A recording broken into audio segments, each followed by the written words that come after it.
እንዴት ናችሁ ቤተሰብ? ደህና ናችሁ? አለሁ እኔ እግዚአብሔር ይመስገን ደህና ነኝ። እናንተ እንዴት ናችሁ?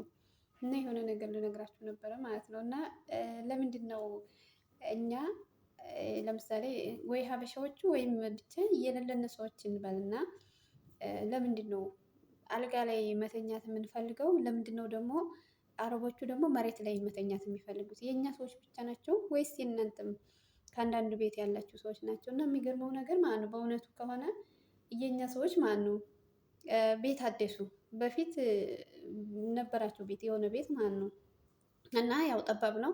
ሰዎቹ ብዙ ስለሆኑ ጠባብ ነው እንበል። ከዛ ያንን ጠባብ ቤት ልጆቹ መሬት ከተኙ፣ ሰዎቹ ከላይ፣ ሰዎቹ ከታች ከተኙ አሉ። አሁን 9 ክላስ አላቸው። 9 ማለት ነው። ለምሳሌ ከፎቅ 5 ከታች ደግሞ 4 አለ 9 እና የሚገርመው ነገር ብዙ ጊዜ ፍራሽ አለ ከላይ ስሬ ማለት ይሁን አልጋ አለ አይደለም። እና ልጆቹ ለብቻዬ ነው የምንፈልገው አሉ። ከዛ ለብቻቸው አልጋ ተሰራላቸው ማለት ነው። ለሁለቱ ለብቻ፣ ለሁለቱ ለብቻ፣ ለአንዳንዱ ለብቻ ተብሎ እና የሆነ ሰዓት ወዲያው እንዴት ተሰራ? አይ ልጆቼ እንደዚህ ስላላደሉ እንትን ይዘሽ ነይ ምን እንትን የሚነጠፍ አለችኝ። ከዛ ስትለኝ ማለት እንዴ ትናንትና ተሰርቶ አዲስ አሁን ደግሞ እንደዚህ እንዳሁኑ እንደዚህ እንዴት ይዘሽ ነው ትይኛለሽ? ስለዚህ አልጋ ለምንድን ነው የተሰራው አልኳት ማለት ነው። እንዴ አልጋው አይመቻቸው ብሎ ነው ወይስ የራሳቸው ፍላጎት ሆኖ ነው? ከዛ ልጆቹ ሽንታቸው ይሽናሉ አለች ማለት ነው። እንግዲህ ልጆቻቸው ሁላቸውም ቅጠን ይለብሳሉ በእርግጠኝነት ማለት ነው። ግን ምክንያት ያደረገችው እሱን ብቻ ነው። ከዛ ስትለኝ እሺ እኔ ምን አገባኝ አልኩኝና ከዛ ይዤ መጣሁኝ። አልመጣሁም ምን እላታለሁ ይወርቃሉ ልጆቹ ስትለኝ አልጋው ትልቅ ነው በእውነቱ ከሆነ እያነጠፍኩ ነው ገና እና አልጋው ትልቅ ነው። ከዛ ይወርቃሉ ስትለኝ ምን አልኩ መሰለሽ እንዴ 2 ህፃን ልጆች እንዴት ይወርቃሉ? ትልልቆቹም የሆነ አላቸው ምናምን አልኳት ማለት ነው። በቃ እሺ ብላ ተኛች። ከዛ ከተኛች በኋላ 4ቱ ልጆች ክላሳቸውን ትተው የት ይመጣሉ? ሴትየይቱ ጋር።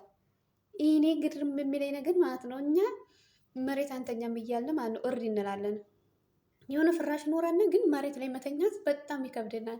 አብሶ ከሀገር ቤት ለራሱ የሆነች ትንሽ ፍራሽ እና ትልቅ ፍራሽ የተለያየ ነው። እንግዲያ ሲመጣ ለራሱ አልጋ ተለቆ መሬት ላይ ስንተኛ ወገባችን እንዴት እንደሚያመና እና እነሱ ደግሞ በጣም ይገርምኛል እንትናቸው ማለት ነው የቆዳ ደንድነታቸው። በቃ ከታች መሬት ላይ አንዲቱን አነጠፈው አንዲቱን ከወዲህ ላይ ይለብሳሉ። እኔ ደክማቸው አሁን እኔ የሆነ ሰዓት ጓደኞች ምናምን ከመጡ ማለት ነው ከዛ ከመጡ እኔ ለቅቄላቸው መሬት ላይ ስተኛ በእውነት ነው የምላችሁ በስንት ቀን በኋላ ነው የሚለቀኝ ድካሙ ማለት ነው።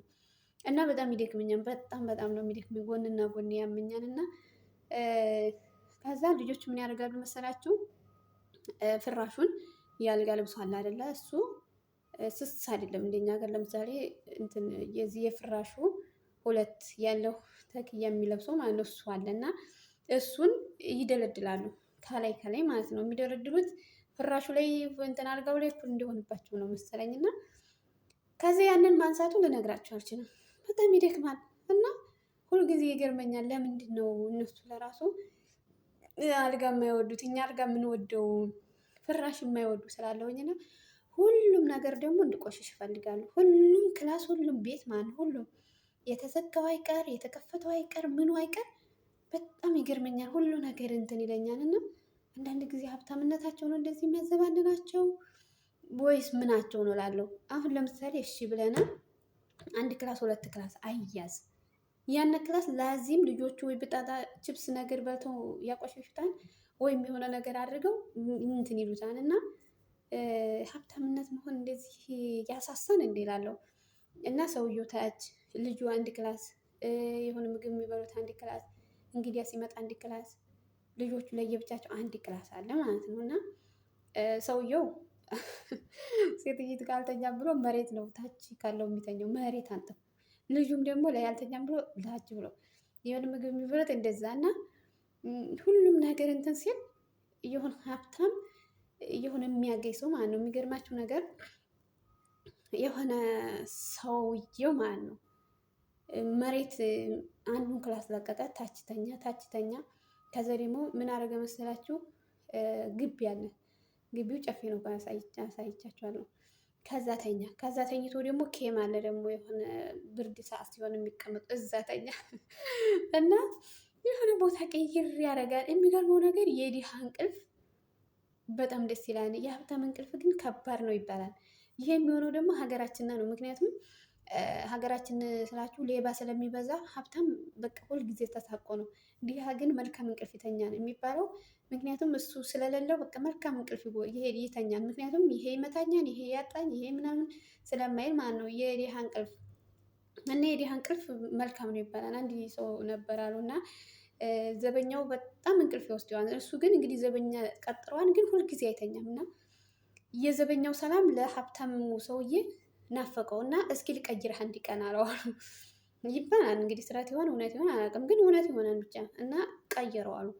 ከዛ ቀይሮት አንድ ቀን ሲያየዋሉ በጣም ሰላም አለው። እንግዲህ ዘበኛ እንግዲህ ተቀጥሮ ነው። ሀብታሙ ደግሞ የራሱ ነገር አለው እና አልሰጥህም ብሎ እምቢ አለው ይባላል። እና ያንን ሰላም ያለውን እንቅልፍ እና እዚህ ሀገር ግን የሚወስድባቸው የለም፣ የሚቀማቸው የለም፣ ምን የለ። መኪናው በውጭ ግቢው ይዘጋ ይዘጋ ምን ይባል ማአት ነገር አለ። ግን ለምንድን እንደዚህ ይሆናሉ? አንዴ ከታች አንዴ ከላይ አንዴ መሬት ላይ አንዴ ምድር ለምን ያስነጥፋቸዋል ብዬ ራሴን እንትን አልኩኝና አሁን ለምሳሌ አንዳንድ ጊዜ ታያላችሁ አረብ ሀገር መተነ ስሬ እንትን አልጋ ካላለ መሬት ላይ አንተኛም ብለን ግድ ብለን ነው እንትን የምንለው የምናስገዛው እና ልማድ ነው ወይስ ምንድን ነው ብላችሁ አስባችሁ ታውቃላችሁ? እና እኔ ሁልጊዜ ስለሚገርመኝ ነው ማለት ነው። እና ደግሞ እሺ ያንን ያድርጉ፣ ይተኙበት፣ ምን ይበሉበት፣ ምን እሺ ያንን የማይጠቀሙበትን ነገር ለምንድን ነው ያኔ ማቆሸሽ?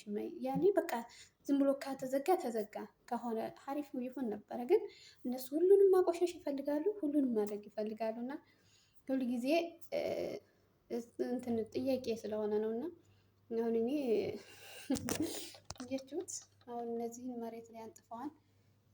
አሁን አዲስ ነው የተሰራው፣ ግን መሬት ላይ እንደዚህ አድርገዋል እና ብቻ ከባድ ነው እውነት። አሁን እነዚህን አነጥፋለሁ እላችኋለሁ ስነ